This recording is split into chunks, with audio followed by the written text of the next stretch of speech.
Hey guys, wanted to make a short little video here. Wanted to share something that kind of struck home with me today, and then add a couple things to it. I've been really thinking about gratitude here lately. Gratitude being that base foundational state of receivership. It's the ultimate state of receivership. And I'd made a video earlier talking about gratitude, saying that gratitude, uh, created suggestibility. And what is suggestibility? Well, what I mean by that is that when you become suggestible, it's like what they say in hypnosis.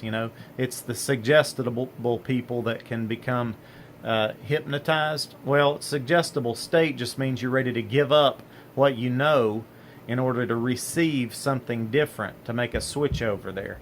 You're not so, holding on to something like this, like we typically do with our identities. You get kind of loosey goosey, ready to give up and think about something new.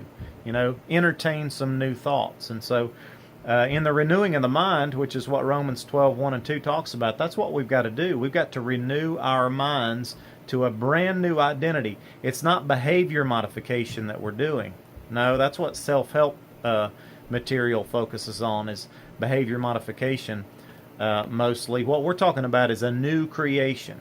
That's what the Bible calls someone who has been born again. The Spirit of God's come into them. Now they've got to renew their soul, which their mind is part of the soul. They got to renew their mind about who they now are. According to God says that you're a brand new species when you get born again. The problem is we don't know that new species. All we know is everything we have known. And so that's what sanctification's called, the process of going from what we have known in our own understanding about our life and ourself and everything else into what God now says about us. And then we get to have a brand new identity. Think, see, feel, and live totally different, empowered by God's Spirit. The very same Spirit that raised Jesus Christ from the grave lives and abides within me. That's Romans 8:11. That should change you, right? So, to help that along, though, gratitude is essential. It's a powerful emotional state. And so I was thinking today about some things that would increase gratitude, make it more often, make it true and richer. Getting when you really feel gratitude, it's lots of times it's because somebody else is going through a really difficult time, and you recognize by contrast that you're not, and you're grateful. Or when you hear somebody having a tragedy, somebody loses a close relative or a child or something tragic like that, that's when you're incredibly grateful for what you've got, and you feel it. It's a real deep and powerful emotion.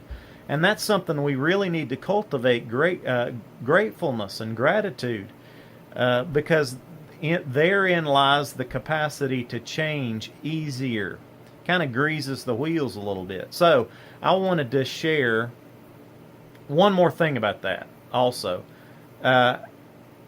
Being grateful, again, is the ultimate state of receivership. Something about the Trinity, or let's talk about the Father and the Son, Jesus. The Father in the Bible is known as a giver. He gives. All good things come from Him. All the good gifts come from above, from the Father of heavenly lights. All the way through Scripture, He is a big-time giver. The Son, Jesus, was on the earth receiving everything that the Father gave in terms of life and love and relationship and authority and all those things. He received those things from the Father. And so it's a powerful thing, because when you fully receive from the Father, then you can stand and have dominion. Jesus was not a slave. He was a son. And that's what we've got to go from, because when we don't know the Father as our Father, but we get born again, we go from slavery into sonship. And that's a massive difference, to go from a slavery mentality into a son who has inheritance mentality. That's a massive difference. That's like going from victimhood, which a lot of people are living in victimhood today. You know, it's always somebody else. If that would change, or if he'd change, or if that'd be different, or it's always something outside of them that they have to have change before they can be different. Now, it's a lie. Being a victim is a lie. A victimhood is it's a self-fulfilling prophecy. It keeps on giving. If you have an identity as a victim, you will always be a victim. Always. There's no way out of it. You have to change your mind about that and become something different. Now, the way you do that is you take personal responsibility. You get to choose. But that's not the video I'm going for today. I'm trying to stand on the fact how powerful and important it is to be grateful so you can receive from the Father, so you can stand in dominion. Jesus had dominion here. He took 100% responsibility for his life, and he changed the whole world. Now, we know Jesus was unique in that role that he fulfilled, but he calls us into the family to do the same things. We could never do what he did, but now we get to be like him because of what he did. So, a huge section of that, or part of that, is just being a son of God, meaning, hey, I don't need anything to happen around me. I can have it all come into me on the inside, which changes things from the outside. But I'm not a slave to my environment. That's the point, that you have dominion. And so this is really important. So gratitude, how can we pump it up? How can we become more grateful more often, which means we're going to be more suggestible, greasing the wheels for greater change, to become more like Christ and have dominion and take our stand. Okay, here's 3 things real quick. This video is 6 minutes, or 7 minutes. I'm trying to make it short. So let me get through these fast. Number 1, complaining. Now, I've talked about this a lot, but as a human, in the default setting for a human in this negative world and in our fallen state, it's to complain about something. It's natural to do it, really. And so you have to fight against it on purpose, with intention. You need to know what are your top 3 things you complain about. You know, because everybody's a little bit different in that, and you need to think about that. What trips me off or gets me going the quickest down that road of complaining? And you need to mark that territory for yourself. What is it? I know one of the big things for me is myself. I get to complaining about me and my shortcomings. I get this issue with self-hatred. See, so I'm aware of that, and I need to be checking the thoughts coming into my mind. Because complaining is not just talking. Complaining, that's bad. That's worse. But you need to grab a hold of your thoughts as well. Make sure you're not thinking a whole lot of complaining, you know, so it's both. Now, one of the things, let me stop there and say this. One of the things you got to deal with there is you got to be aware.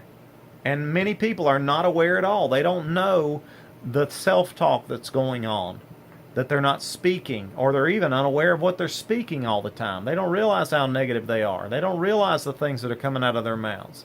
And so again, let me do another plug for a meditative process. If you'll practice a meditative process, just 5 minutes every single day, just 5 minutes for starters. Just focus on your breathing. Be quiet, get still, know that God is.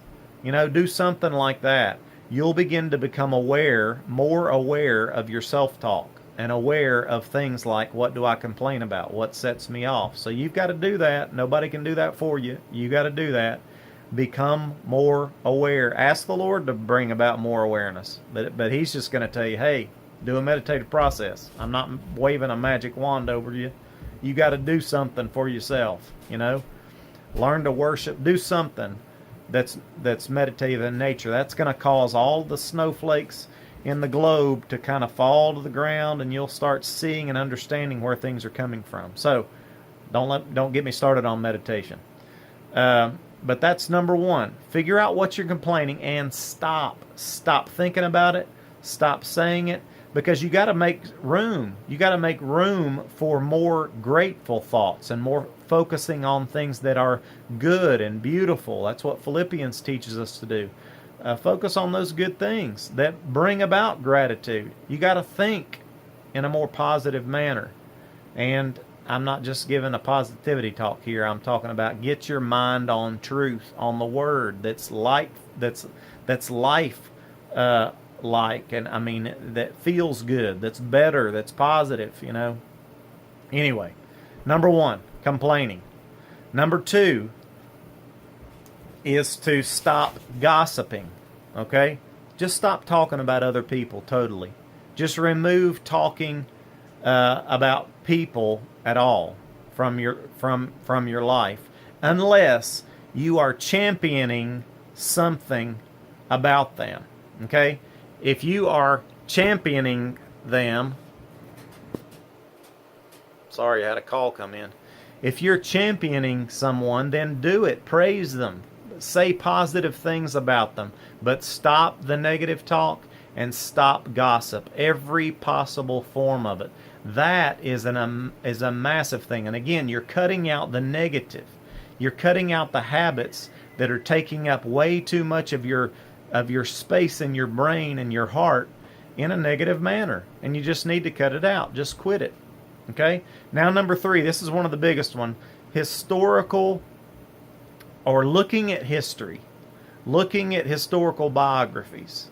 Looking at little shots of the past. Man, this will put your life in perspective in a flash.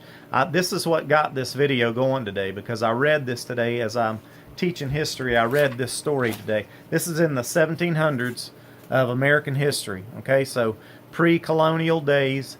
Right before the French and Indian War and a lot of those scuffles started kicking up in America.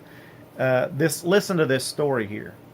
It says, early on the morning of February 29th, 1704, a war party of French soldiers and Indian warriors attacked the frontier town of Deerfield, Massachusetts. Pastor Williams and his family were still in bed. With a flurry of axe blows, the enemy began to break open the door and windows of their house. Williams seized his pistol and aimed it at the nearest Indian, but the gun misfired. The Indians quickly captured Williams and his family. They killed 2 children and a slave, and then marched their captives through the winter snow back to Canada. The French and Indians killed 38 settlers and captured more than 100 citizens at Deerfield. The number of captives dwindled as the group slogged through the frigid wilderness. Anyone who could not keep up was killed. William's wife, who had given birth to a child only a few weeks earlier, was one of the victims. When her strength failed, an Indian ended her life with a blow from a tomahawk. William suffered from the forced march as well. He recorded that each night he had to wring the blood from his socks. Now, that's a pretty horrific story. I mean, can you think about a couple of your children being killed with a hatchet early in the morning? That happening to you? I mean, it's mind-boggling, okay? And what it does for me is it goes, you know what, Paul? It ain't that bad, buddy. It is not that bad. In fact, it is really good right now. I got all my kids safe and secure, healthy. I mean, goodness, it starts becoming pitiful. You start thinking about it and going, man, what's wrong with me that I get so out of whack over whatever little thing I've focused on that I can complain about or get upset about, and remove gratitude from my life. So think about those things. Maybe read some historical biographies of people that have had it rough and have made it and did well with it. Now this guy, his story was ended up reading, he wrote a book called The Redeemed Captive Returning to Zion. First appeared in 1707. Says, despite his sadness for those left behind, Williams wrote, we have reason to bless God who has wrought deliverance for so many. Oh my goodness. This guy's on another level of gratitude. And so that's just kind of a little bit of snippet tonight. Think that through. Let that bless you. And think about how good you've got it. Practice gratitude. Become suggestible. Let go of the old things and look towards the new things that God has promised you. He's promised you. You are this now because of what Christ Jesus did. So become suggestible. Receive that. Guard your heart and the junk you've got going in there. Cut out the junk. Focus it on the good. Pump up the gratefulness and be transformed. You guys are blessed. I love you. We'll talk to you soon. Bye-bye.